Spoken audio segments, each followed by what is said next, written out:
When the Addict Gets Violent. This podcast contains tips on how to keep you and your family safe.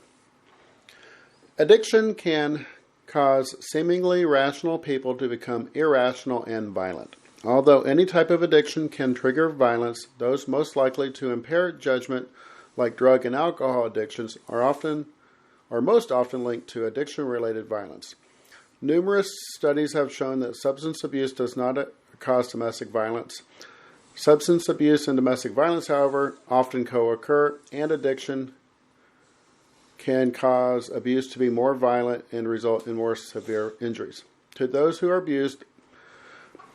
Now, the U.S. Department of Justice reports that 61% of abusers have drug and or alcohol addictions. Okay, so what kinds of violent problems does addiction cause? Addicts may become violent toward their own family members, hurting spouses or children. Addicts may also commit violent crimes as a result of intoxication or as a means of obtaining money to finance their habits. Violence is not limited to men in heterosexual relationships either. Women may commit violence against their husbands, and violence occurs in gay and lesbian relationships as well.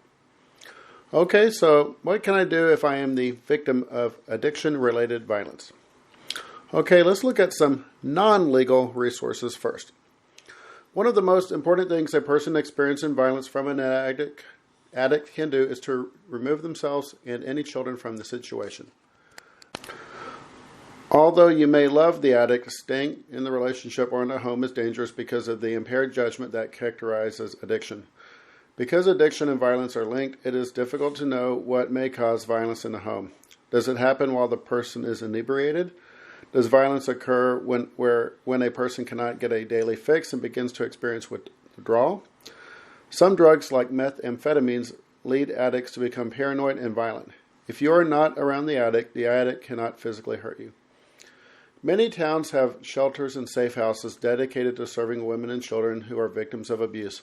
Men who are abuse victims may also have a more difficult time finding a safe house or shelter, however.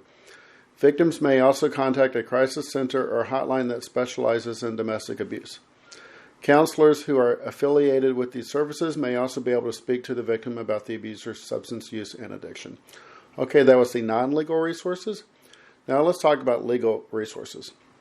Safe houses, shelters, and crisis centers are not legal resources. The person responsible for the abuse will not be reported, and all information exchanged will generally remain confidential.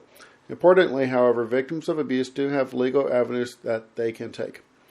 Family members who experience domestic violence or who know someone who is can report the violence to a local law enforcement or child welfare agency if children are involved. Laws regarding domestic violence vary by municipality and state. Some violent episodes are classified as domestic abuse, whereas others are classified as assault. When addiction becomes violent, it is important to remove yourself or your loved one from the situation. To truly remedy the situation and allow the relationships to heal, help should be sought for both the victims and the addict. Whether you have been the victim of violence at the hand of an addict or you have recognized how your own substance abuse brings about violent tendencies, the experts at a center may be able to help the addict turn his or her life around. So call today. Citation www.semel.ucla.edu/dual diagnosis program/news and resources/when addiction gets violent, get help or get out. Thank you for listening. Please consider subscribing.